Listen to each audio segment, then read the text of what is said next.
It's like there's no fucking way, even in a fantasy world like this, that this kind of guy will give up everything he had going for him for this chick. Okay, you think are so? only saying that because he's afraid that at the next Bill.com he's not going to get any tail. All the girls are going to be like, oh, if he liked this movie, then I'd be like, I just won't sleep with him, and then he'll fall in love with me. And now you're like, fuck that. Every girl listening to this review right now is like hanging by a thread, wondering what's going to come out. what Corey's rating is going to be for y'all this. supposed to be helping me, man. Why y'all putting my shit out there, man? Worst wingmen ever. Damn, shit is tight, and y'all got to come. I love it. You totally with it. You with him because he's like, yeah, he's a player like me. Yeah. Well, what you doing, player? No. That ain't the way the game works. I don't buy this shit. Or maybe it's something. Get out of the way. Let me show you. What are you guys talking about? Or maybe it's something he achieved in the movie world that you just can't seem to grasp on in real life. I don't know. No, you guys got it all wrong, and I don't know what kind of guy you take me for. I'm saying that this guy is totally not for her. He's a totally bad guy, and I don't encourage any female to ever be with a man like that, especially a sweet girl like Anna Faris. I thought his journey, which I think the journey, win the real Anna Faris. the we were journey, talking about fantasy world like this. I definitely thought the journey of the male whore in this movie eventually learned some things on this road that he took with this girl who's trying to like go back and get her, which is why I kind of bought into how it concluded. I mean, I'm like, yeah, it makes sense. It's like maybe there's a part of him he seems like, wow, just what am I doing? Maybe deep down I'm crying somewhere, and this is the girl I need to end up with. You know what? I mean, Corey clearly hasn't reached that point yet, but anybody can see that lifestyle and see like, man, you're kind of going nowhere with this. I mean, it might be fun, like you just want to rack up numbers. Yeah. But the next morning you got to like lie and duck out on this girl and hide at your neighbor's apartment. Yeah. It's just. Well, I loved how one of the characters and then one of the girl's friends kind of like broke it down. It's like, yeah, why do you want to be with that guy? He's like a teenager. Look at how he dresses. I mean, he's like a teenager with like nothing really going on. Normally I might not, because I've seen so many movies where I don't buy it, and this was one where they had such a great chemistry and relationship all through the movie, and the sexual tension, the potential was already there, and then they brought it along in a way you certainly believed it. When things start getting hot and heavy, so it was like, yeah, sure, why not?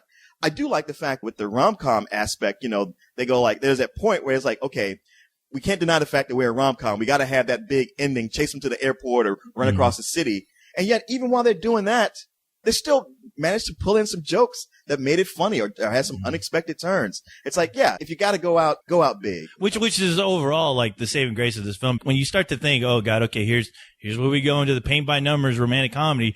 It throws in some jokes that are like, that'll have you laughing your ass off. Well, and I think that's why like Anna Faris deserves a lot of credit, because this is the first Anna Faris movie I've seen where I'm like, I'm glad she's doing great in this, because the story itself is very cliche, but they managed to throw in a lot of funny ass situations in there that kind of puts it above your typical romantic comedies. This is where, like, if I was dragged to see this, I wouldn't be in my head going, God damn it, I need to fucking break up with this girl because I can't sit through this shit no more. And this I could easily sit through because I was thoroughly entertained. Well, because it's not a typical romantic comedy. I mean, it's like I said, it's a goofball comedy and raunchy comedy too. We've seen so many raunchy comedies that have tried just so hard to just shock us. Well, that's what I said. It's not trying to shock you. The movie starts out showing you, nudity, and there's a lot of dirty talk. Women talking very frank about their sex lives, and they pull back on that. That's what I'm saying. It's not fully that. It's a combination of a lot of things. I think where I didn't like the relationship between Chris Evans and Anna Faris when they're supposed to be, more than friends. I didn't like that, but I thought that it's that journey getting there that made it fun.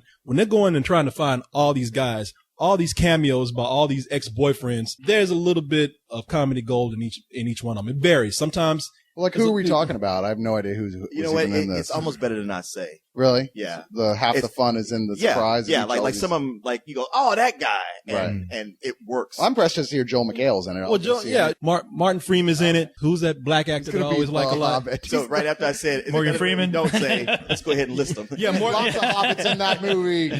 Anthony Mackie. Yeah, that's those are probably some of the most recognizable people that she see. Who's the guy from Reno 911? Wait, I'm not done with the hobbits here, motherfucker. I'm hanging out with the hobbits all weekend. There's only one in this movie. I'm sorry. Thomas Lennon and Andy Samberg. Yeah, so and Andy, they come in at varying degrees. Some of them have more of an extended cameo. Some of them have less. Some of their scenes are annoying, and then there's something funny in there that you can find. Some of the cameos are completely funny, but those are the things that kind of keep the movie lively because, well, it's a different face coming in and keeping the momentum up. The other thing that I like about the movie where I didn't like the relationship between, I didn't find it very realistic with Chris Pine and Anna Faris. I keep saying that, but Chris Evans. I keep doing that all the time. Captain America and Captain God damn it. What I liked about the sister in the movie played by, Ari Grainer, who's Anna Faris' sister who's getting married. I thought that their relationship was played, I won't necessarily say realistically, but they weren't the bickering sisters that you would typically find in something like this. Right. Whenever something happened, they always kept it subdued, always kept it kind of leveled. We always talk about how people have fights in these movies because they don't communicate. These two people, whenever a problem came up, like they don't want their father to come to the wedding. Somehow there's a mix up where the father's going to end up coming. You expect after that scene to be like, why did you do that? They don't do that. They're like, hey, you got to fix this. Okay, I'll do that. And there's several scenes that they have that are like that. And I like that about the film. Well, even bringing Ed Begley Jr. in as the father, normally he's put in a movie and he's played completely as a joke, as a clown. Yeah. And he's actually a realistic dad in this. I thought it worked. Yeah. I guess if I had anything to complain about besides what I complained about before, I wish Anna Faris would quit playing the dumb blonde. I wish she would do something else. I think she's a funny comedian, and I think she has potential to probably be, a fine actor outside of comedy. She seems to choose these roles where she always has to, I think she feels like she has to dumb herself down. I think she's more talented than that. I'll accept this, but I kind of gotten fed up with that character that she plays in every movie. I give it a low matinee. I laughed. I don't think I laughed as much as you guys did. Again, it's one of those things where even for something as predictable as a romantic comedy as this is, still saw things too early on coming. So you know what it is? You just don't like romantic comedy. you know how much I don't miss that. I like when Anna Faris does something like this, and it's been a while because I remember it seemed like a point when she was doing this kind of thing. I was like, man, she's really rising. And then she did The House Bunny. I was like, wow, I feel like the magic is over. And so with this, I wasn't even excited, but I was like, wow. They really knew how to work her character, which I didn't think she was a dumb blonde. She was just, I don't know, she was very average, but also very funny and bubbly without being dumb. I think the fact that she is blonde makes you go like, dumb blonde. There you go. The fact that she played that is what got me doing that. Yeah. But probably the funniest movie since Horrible Bosses that I've seen this year. Okay, maybe Rango, whatever. Anyway, a lot of great laughs. It turns a lot of cliches on its ear. It knows when to back off and not do the jokes that make us tired. And, you made me go like, wow, you know what? It's okay to love a romantic comedy again. My complaints, a little too long. There was like a point in it where I was like, man, I'm just loving this. It could go on forever. And then I was kind of like, all right, well, maybe not forever. 2 hours is a bit much. I mean, maybe we saw a cut. No, I guess it had to be the final cut. Yeah. But, comes out Friday. Yeah. Yeah. Okay. It could have been shorter. For me, it's really like a high matinee, low full price. Yeah. Well, which one? Wait a minute. Hold on. You can't do that. Don't walk out this room doing that. He loves to do that. I know. He always thinks he can just sneak on out of here with that. It's like, no, come here. I give it a high, some old bullshit old matinee.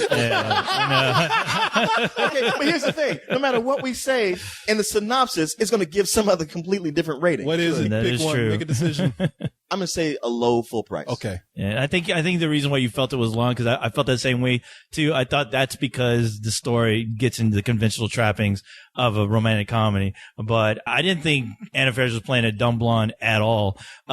I do think that there are times when her face likes to play dumb, because there's some scenes where her face, like at one moment she can look like the most beautiful girl, like just the cutest ass girl, and then for no reason whatsoever, it's like Jerry Lewis possesses her for a second, and her face does like this weird thing where her lips curl around her head, and I'm just like, okay, you'd be a real weird chick to fuck, because God knows what your orgasm face is gonna look like. It could completely scare me out of the room. So let's just put her in the no column. Yeah, no curly lip. But I mean, the thing is that it's one of those, like I said earlier, it's one of those Anna Faris movies where I'm like, okay, that is a worthy Anna Faris movie for her, because you know what? In every scene, she is funny. You really do dig her character. I even dug fucking Captain America's performance in this, because I was like, there is definitely some chemistry there, and I just thought it worked. But the thing is, the biggest thing is that it's a romantic comedy that is fucking funny. And if you can do that, then okay, I'm going to give it a matinee.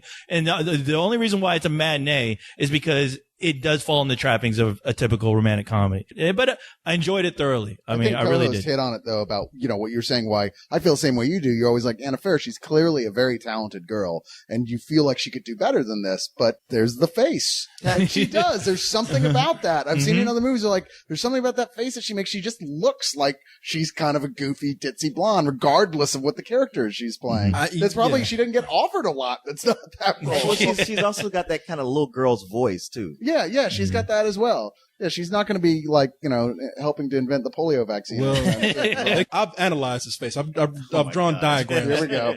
I have. No, it's funny just to man, because she is very cute. She's beautiful, if you ask me, but there is a point where her bottom lip sticks out. Yeah, her eyes get real big, and because that lip is out so far, her jowls get kind of big, and she looks like a bulldog, man. A bulldog I would still have sex with, but nevertheless, beautiful. She looks like a bulldog. a beautiful bulldog. You got to watch out for those jowls. Kathleen Turner used to be hot too. Look what happened to those jowls. I don't know if it's like, bulldog. It's a little, I think more like in a large Marge type sense where the eyes pop out and the tongue go crazy. There's nothing wrong with that. Those jowls give you something to hold on to. You're making me not want to look at Anna Faris ever again. I'm sorry, but I will not allow that to enter my head. How about some dinner tonight? Are you tracking down all your ex-boyfriends who don't go over 20? I'll stop as soon as they fall in love. Wow, I wouldn't have known I was gay if I hadn't dated you. Oh. Yeah. I feel like everyone else is moving on with their lives but me. How do you know what you want? You don't know who you are. I have to go to my sister's wedding alone. I'll go with you. You would do that? Yeah. Sometimes you can't live life by the numbers. You have to figure it out as you go along.